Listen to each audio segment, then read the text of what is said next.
할렐루야. 지난주 코로나 블루에 관하여서 말씀드리면서 성도는 코로나로 인한 사회적 거리두기를 할지라도 코로나 우울증에 빠져서는 안 된다고 말씀드렸습니다. 오히려 성도들은 이런 코로나와 같은 상황 속에서도 코로나로 인한 기쁨, 코로나 조이를 가져야 된다, 이렇게 말씀드렸습니다. 지난 한 주간 여러분들은 코로나19의 스트레스 가운데서도 얼마나 기뻐하셨습니까? 성숙한 성도는 말세에 이제 앞으로 코로나보다도 더한 재난이 올 것입니다. 이 더한 재난이 올지라도 기쁨을 잃어서는 안 될 것입니다. 성도는 오히려 코로나로 힘들어하는 사람들에게 이 기쁨의 바이러스를 퍼뜨리는 그런 사람이 되어야 됩니다. 오늘은 여기에서 한 단계 더 나아가 코로나 가운데 찬송하는 코로나 프레이스 성도들이 되시기를 바랍니다. 오늘 설교 제목을 한밤중에 찬송이라 이렇게 드렸는데, 예전 우리나라 가옥 구조는 방음장치가 잘 되어 있지 않았어요. 그래서 마당에서 하는 이야기가 안방까지, 심지어는 골목에서 하는 이야기도 안방까지 들렸습니다.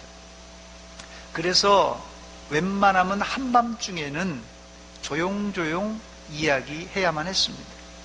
그런데 주책맞게 바울 사도는 이 신라와 함께 감옥에 갇혔는데도 한밤중에 기도하고 찬송함으로 감옥에 있는 죄수들을 다 깨우고 말았습니다. 아마 요즘 같으면 아파트 층간 소음으로 비난을 받았을 것입니다. 그런데 감옥 안에서 했던 그 기도와 찬송에 하나님도 감동하셔서 감옥문을 열어주셨고 발에 채워져 있었던 착고도 풀어주셨습니다. 한마디로 기적이 일어난 것입니다. 여러분들도 코로나19 가운데 움츠려들지 말고 기도하고 찬송하여서 2000년 전에 일어났던 그 기적의 주인공이 되시기를 주의 이름으로 축원합니다. 첫 번째, 먼저는 이 본문의 배경을 살펴보도록 하겠습니다. 바울 사도는 안디옥 교회의 파송을 받고는 제2차 전도 여행을 떠났습니다. 그런데 제2차 전도 여행은 처음부터 어려운 난관에 빠졌습니다. 바울 사도가 출발하기 전에 자신이 계획했던 길로 가려고 하는데 자꾸만 성령님께서 길을 가로막는 것입니다. 그때 바울 사도는 시름에 빠져 지쳐 있었습니다. 그러던 어느 날 밤중에 환상 중에 마게도냐 사람이 나타나서 건너와 우리를 도우라는 요청을 합니다. 바울 사도는 영적으로 깨어 있었던 사람인지라 이 환상을 보고는 즉시 이것은 하나님의 뜻이라고 간파하고는 배를 타고 유럽으로 건너가 복음을 전했습니다. 바울 사도가 유럽으로 건너가 빌립보 성을 만나게 되는데 본문 16장 12절에 보니까 바울 사도는 빌립보 성을 두 가지로 설명하는데 마게도니아 지방의 첫 성이요 또 로마의 식민지라 이렇게 빌립보 성을 묘사했습니다. 그런데 성경을 잘 읽어보면 바울 사도가 빌립보에 도착하기 전에 이미 배를 타고 유럽에 첫 발을 디딘 첫 성은 사모드라게였고 그 다음 네아폴리라는 도시였습니다. 근데 왜 성경은 빌립보를 첫 성이라고 했던 것입니까? 여기 첫 성이란 말은 영어 성경 NIV를 찾아보니까 The Reading City라고 되어 있어요. 즉 빌립보는 마게도니아 지방에 앞서가는 중요한 거점 도시라는 뜻입니다. 그래서 첫 성이란 말을 사용했습니다. 또 로마 식민지라는 의미는 빌립보는 주전 1세기 말엽에 로마의 식민지가 되었는데 제대한 로마 군인들이 정부로부터 땅을 분배받아서 많이 살고 있었는데 이들이 대다수가 로마 시민권자였어요. 그래서 빌립보라는 도시는 황제 직속에 속한 특혜가 많은 도시였어요. 이것이 로마 식민지라는 뜻입니다. 이런 특성을 감안할 때 빌립보는 전 마게도니아 지역을 복음화하는데 중요한 거점 도시임에 틀림이 없습니다. 그래서 우리는 오지에 가서도 전도해야 되고 선교해야 되겠지만 먼저는 중요한 거점 도시를 선점하여 복음을 전하는 것이 효과적인 선교의 방법론입니다. 바울 사도는 빌립보에 도착하자마자 안식일에 나가서 강가에서 기도하다가 거기서 여인들을 만나게 되는데 그 여인들에게 전도를 합니다. 이때 하나님이 말씀을 듣던 여인들 가운데 자색 옷감 장사 루디아의 마음을 열어서 복음을 듣고 예수를 믿게 하십니다. 루디아는 예수 믿는 즉시 자기 집을 개방하여서 자기 집에 가정교회를 시작합니다. 이것이 빌립보 교회의 출발점이에요. 유럽에 건너오기 전만 해도 선교의 문이 열리지 않아서 바울 사도가 괴로웠는데 빌립보에서 전도의 문이 루디아를 시작으로 해서 서서히 열리기 시작했습니다. 그런데 이렇게 선교의 문이 잘 열리면 배가 아파하는 놈들이 있죠. 누굽니까? 마귀 사탄들입니다. 빌립보에 사탄의 공작이 시작되었는데 사탄은 그 지역에서 누구나 알만한 아주 영험한 이 점쟁이를 동원해서 바울 사도가 전도하는 곳곳마다 따라다니면서 방해를 시작합니다. 보다 못한 바울 사도는 그 여인에게, 점쟁이 여인에게 붙어있던 귀신을 내쫓아주고 정상으로 회복시켜줍니다. 여러분, 귀신 들린 여인에게 귀신을 쫓아주었으니 좋은 것 아니겠습니까? 그랬더니 이 여인의 주인들이 바울을 관원들에게 고소합니다. 고소한 제목이 뭔지 아십니까? 한마디로 얘기해서 내 여종이 점치는 귀신이 들려서 점을 잘 치고 있는데 이제 귀신이 쫓겨나므로 더 이상 점을 칠 수 없으니 이 점집 영업 방해죄로 이 고소한 것이래요. 자, 그러니 감옥에 집어넣으라는 거예요. 이때 바울과 실라는 관원들에게 변명할 기회도 얻지 못하고 억울하게 매를 맞고 감옥에 갇히게 됩니다. 본문 24절에 보면 간수장은 바울과 실라를 깊은 옥에 가두고 발에 착고를 채워 꼼짝 못하게 결박했다고 말합니다. 결국 바울과 실라는 매를 맞고 감옥에 갇혀 몸도 제대로 이제 가눌 수 없는 신세가 되고 말았습니다. 그렇지 않아도 깊은 감옥은 지하라서 어두운데 한밤중이니까 칠흑 같은 어두움만 있었습니다. 아마도 바울과 실라는 절망과 좌절감이 이만저만이 아니었을 것이에요.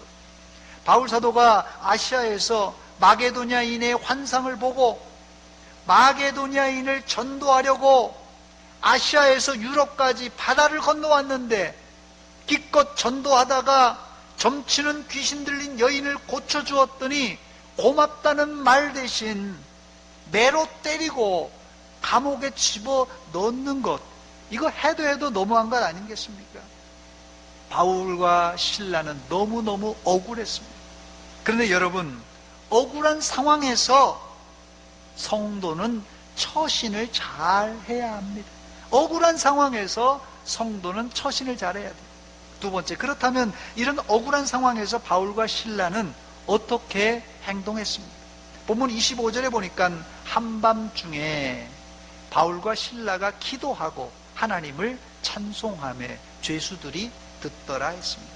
매를 맞고 깊은 감옥에 갇혔으니 바울과 신라의 입에서 원망 불평이 나올 만한데 이들은 한밤중에 하나님께 기도하고 찬송했습니다.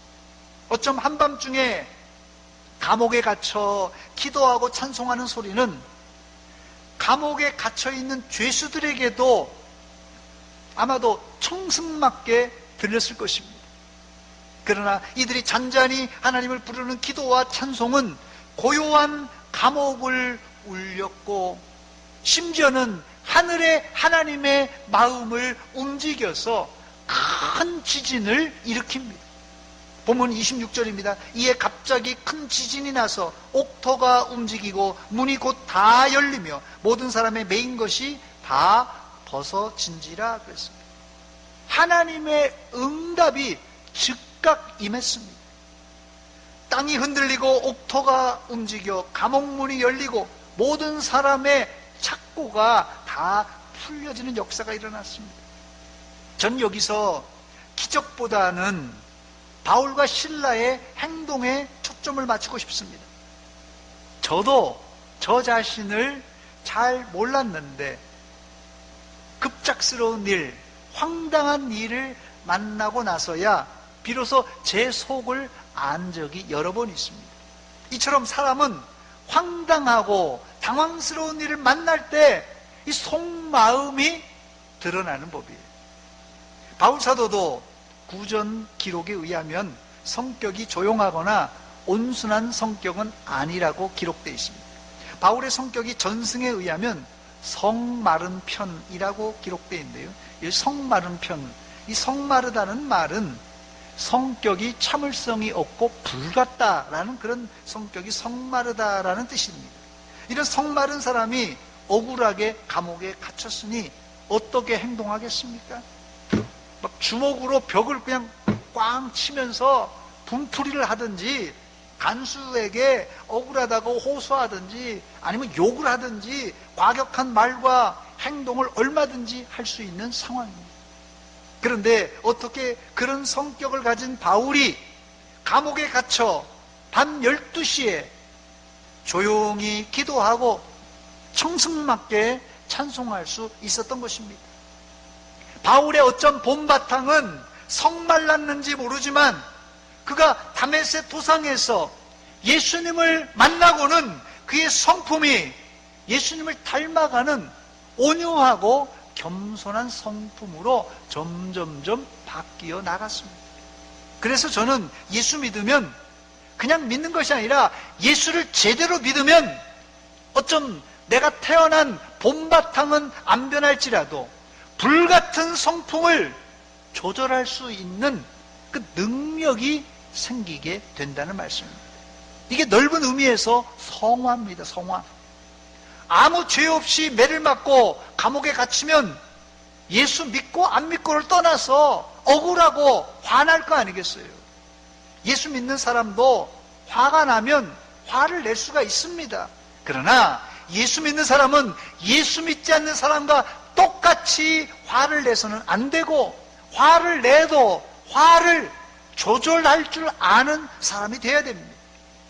바울과 실라는 화가 났을 때 어떻게 해요? 화를 분풀이하지 않고 하나님께 찬송과 기도를 올려드렸습니다. 10년, 20년 예수 믿으면 사실 우리가 화가 나도 이 정도 경지에 올라야 되지 않겠어요? 예수를 10년 믿고 20년 믿으면 화가 날 때 그냥 막 쏟아붓는 것이 아니라 이 정도 경지에 올라야 되지 않겠습니까? 코로나19 때문에 사회적 거리두기로 사람 만나는 것도 힘들고 어디 갈지라도 지금 불편한 시대입니다. 그래서 답답함을 호소하는 사람들이 주변에 많이 있습니다. 이런 고난의 시기에 여러분 힘들고 답답하십니까? 바울 사도와 실라가 했던 기도와 찬송을 하나님께 올려 드리시기 바랍니다. 그때 여러분의 답답했던 마음과 환경들이 땅이 흔들려 옥문이 열리고 착고가 풀려지듯이 회복될 줄 믿습니다. 신앙은 원칙적으로 비대면입니다. 신앙은 원칙적으로 비대면이에요. 보이지 않는 하나님을 예배당에 나오든 집에 있든 어디에 있든지 사실상 우리는 하나님을 볼 수 없는 비대면 신앙인이에요. 그러므로 코로나로 인해 예배당에 못 나왔다는 것뿐이지 뭐 특별할 바는 아닙니다. 그래서 코로나로 인해 지치고 힘들어 울고 있는 사람이 그래도 있습니까? 여러분들은 바울의 기도와 찬송을 기억하시고 여러분들도 기도와 찬송으로 기적을 만들어 보시기 바랍니다. 한 반주 한번 주시기 바랍니다.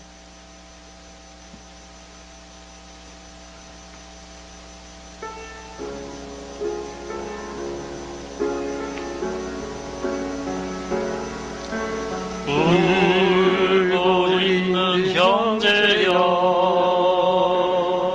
왜 찬송을 잊었는가 어둠 속에 찬송을 기적을 부른다오 기적을 부른다오 바울과 신라가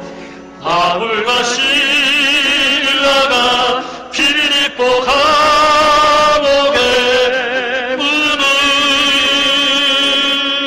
찬송으로 열었다오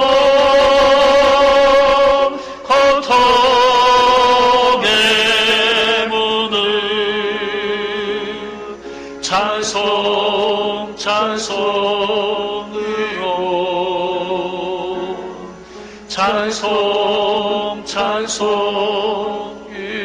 울고 있는 형제여 울고 있는 형제여 왜 기도를 잊었는가 어둠 속에 기도를 하늘 보자 흔든다오 하늘 보자 흔든다오 내 모든 사정 주님께 고백을 하여 위로 응답받고 응답받아 참 평화를 영원토록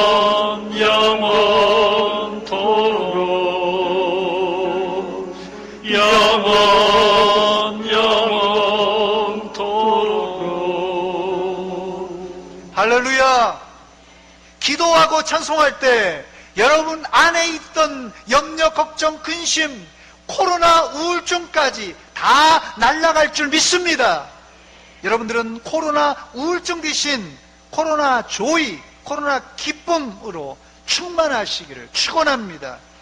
세 번째, 옥문이 열렸으니 이제 다 된 것입니까?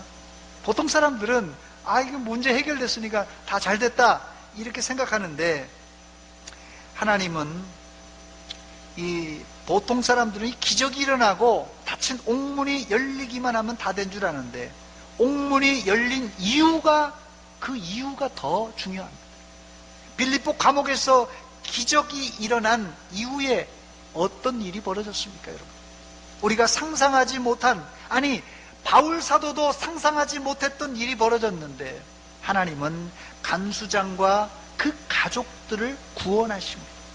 간수장은 잠을 자다가 옥문이 열린 것을 보고는 죄수들이 다 도망간 줄 알고 칼을 빼서 자살하려고 합니다. 고대 간수가 죄수를 잘못 지켜서 탈옥을 하면 참수형을 당했다고 해요. 그러니 이렇게 죽으나 저렇게 죽으나 마찬가지니 자살로 자기의 생을 끝내려고 합니다.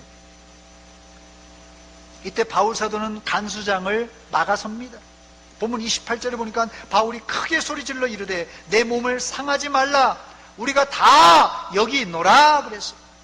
간수장은 깜짝 놀라 등불을 들고 바울에게로 달려 들어가서 벌벌 떨면서 그 앞에 엎드립니다. 그러면서 이렇게 말합니다. 30절에 보니까 선생들이여 내가 어떻게 하여야 구원을 받으리이까? 여기에 대한 바울 사도의 대답이 무엇입니까? 주 예수를 믿으라. 그리하면 너와 내 집이 구원을 받으리라 그랬습니다. 역설적으로 바울 사도와 실라가 억울하게 매를 맞고 지하 감옥에 갇히게 된 것은 하나님의 큰 그림 가운데 빌립보 간수장과 그 집안 사람들을 구원하기 위한 하나님의 계획이 담겨 있었다는 사실이에요.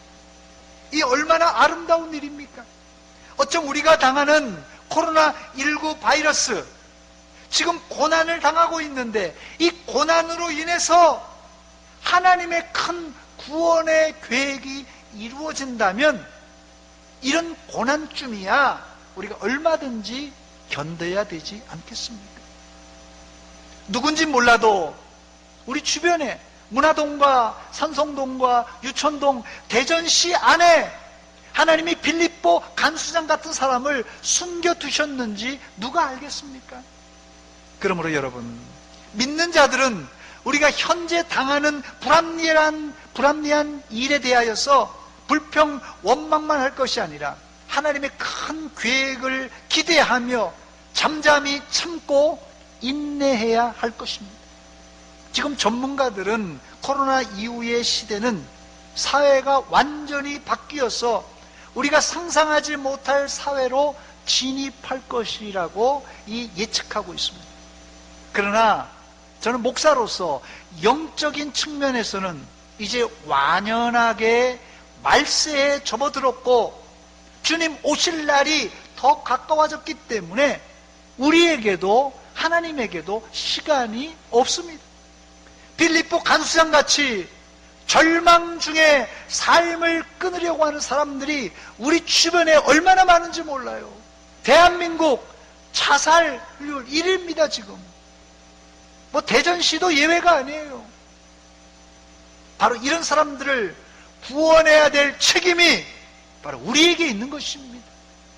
이런 사람들이 우리 주변에 많이 있습니다. 이런 사람들에게 우리가 복음을 전해야 되는데 주 예수를 믿으라 그리하면 너와 내 집이 구원을 받으리라고 외쳐야 됩니다. 감사한 것은 감옥에 들어오기 전 전도한 루디아 가정과 감옥에서 전도한 빌립보 간수장 가정은 빌립보 교회를 이제 출발하는 씨앗이 되었습니다. 빌립보 교회를 개척하는데 바울 사도가 한 것이 많지만은 사실상 성령 하나님이 다 준비해 놓은 일이었어요.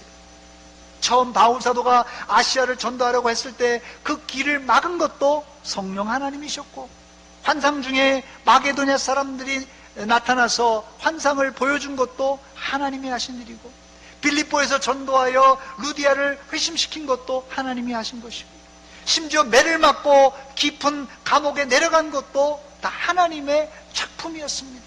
그러므로 고난 가운데 괴로움과 고통만 보지 말고, 괴로움과 고통만 보고 원망 불평하는 사람은 어쩌면 영적 수준이 낮은 사람입니다. 성숙한 그리스도인은 고통 가운데 하나님의 큰 뜻을 발견할 줄 아는 사람입니다. 그러므로 그러려면 고통 가운데 우리 입에서 원망과 불평이 아니라 뭐가 나와야 된다고요? 기도와 찬송이 흘러나와야 할 것입니다. 코로나 가운데 여러분의 입에서 지금 무엇이 흘러나오고 있습니까? 지난 일주일 동안 여러분 입에서 어떤 이야기를 많이 하셨습니까? 또 누구와 말을 많이 하셨습니까? 고난 가운데 성도의 대화 상대는 하나님이 최고입니다. 하나님과 대화가 기도예요. 하나님과 대화가 기도고, 하나님을 칭찬하는 말, 하나님을 자랑하는 말이 찬송입니다. 히브리어 바라크라는 단어는 축복한다는 뜻입니다. 이 바라크라는 단어는 축복이에요. 이름도 바라크라는 말이 많습니다. 뭐 아랍이나 또 이슬람권에도 이 바락이라는 말을 많이 써요. 바락 오마바도 이 바락이에요. 이게 바라크입니다.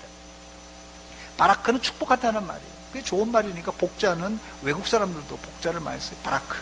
그런데 이 바라크가 하나님을 목적으로 하면 찬송한다라고 번역합니다. 즉 찬송은 좀 건방지지만 인간이 하나님을 축복해주는 말이에요. 말씀을 마칩니다. 전문가들에게 의하면 코로나19가 종식되려면 백신이 만들어지고 빨리 접종해도 내년 말, 내후년은 되어야 된다, 이렇게 예상합니다. 그러나 저는 하나님이 하시면 백신을 넘어 순식간에 종식될 것이라고 저는 확신합니다. 이제까지 여러분 한번 생각해 보세요. 나이 드신 어른들, 이제까지 인간을 괴롭혔던 전염병들이 뭐 예방접종으로 퇴치된 것이 아닙니다, 여러분. 제가 백신을 부정하는 것이 아니라 백신이 만들어지면 저도 맞을 것입니다. 그러나 본질적으로 코로나19의 종식은 하나님이 해주셔야 완전한 종식이 이루어진다는 것이에요. 이건 뭐 역사적으로 증명된 것이에요. 저는 이런 차원에서 중년 이후에 생기는 당뇨와 혈압과 고지혈증 어쩌고 중년 이후에 생기는 성인병들 완치가 불가능하다고 말하는데, 이런 경우 의사 선생님들이 주로 하는 말이 있습니다. 내 몸속에 들어온 질병을 잘 달래가면서 살라는 그런 말을 하셔요. 우리 사회에 들어온 코로나19, 이미 들어온 코로나19도 이제 우리가 좀 의연한 자세로 대해야 될 것입니다. 코로나19에 너무 신경 쓰다 보면 코로나로 인한 스트레스로 코로나 블루, 코로나 우울증에 빠지기 쉽습니다. 그래서 제가 지난주에 코로나 블루를 넘어서 코로나 조이, 기쁨을 말씀드렸는데, 오늘 전 한 가지 더 신조어를 만드는데 코로나 프레이스, 코로나 찬송이라는 신조어를 만들었습니다. 코로나 가운데 기도하고 찬송하는 사람은 코로나를 넘어 말세의 최후 승리자가 될 줄 믿습니다. 또 하나, 코로나 이후에 우리 교회에 주실 부흥을 기대하시기 바랍니다. 바울과 실라가 매를 맞고 감옥에 갇혔지만 거기에서는 하나님께서 빌립보 교회를 세우기 위한 특별한 계획이 거기에 있었다는 사실입니다. 코로나 이후에 하나님은 여러분 개인은 물론이거니와 여러분 가정과 우리 교회에 좋은 일이 있으리라, 크게 있으리라. 할렐루야! 빌립보 교회에 일어났던 큰 부흥의 역사를 여러분 당대에 체험하시기를 주의 이름으로 축원합니다. 같이 기도하겠습니다. 이 시간 기도할 때, 하나님, 우리가 코로나로 인해서 여러 가지로 스트레스 많이 받아서 코로나 블루, 코로나 우울증에 빠지게 되는데, 하나님, 코로나를 넘어서서 코로나 조이, 코로나 기쁨으로 가고, 오늘 말씀처럼 코로나 가운데서도 기도하며 찬송하는 코로나 프레이스로 갈 수 있게 도와주시옵소서. 한 목소리로 같이 기도하겠습니다. 하나님, 우리 아버지, 이 아침에 저희들 코로나 가운데 움츠려 있습니다.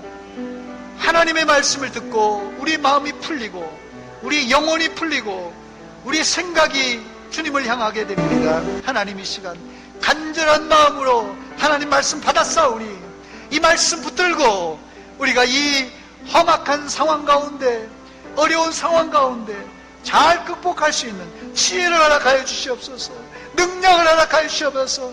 능히 감당하게 하시고 하나님께 이 어려운 상황 가운데 기도와 찬송으로 이 모든 문제를 뚫고 나갈 수 있도록 도와주시옵소서. 연약한 성도들 불쌍히 여겨주시고 일으켜 세워주시옵소서.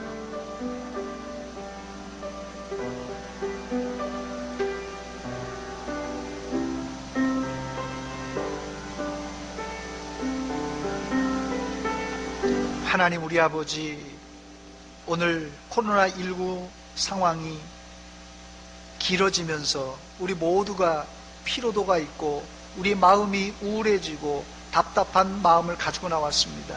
오늘 예배드리면서 말씀 가운데 도전을 주신 하나님 아버지, 우리가 움츠러들고 우울해할 때가 아니라 오히려 하나님께 기뻐하며 기도하며 찬송하면서 이 역경을 뚫고 나갈 수 있도록 능력을 허락하여 주시옵소서. 한 사람도 좌절하지 말고 실망하지 말고 이것을 이기고 우리에게 주실 그 부흥을 바라보게 하여 주시옵소서. 예수님의 이름으로 기도하옵나이다. 아멘.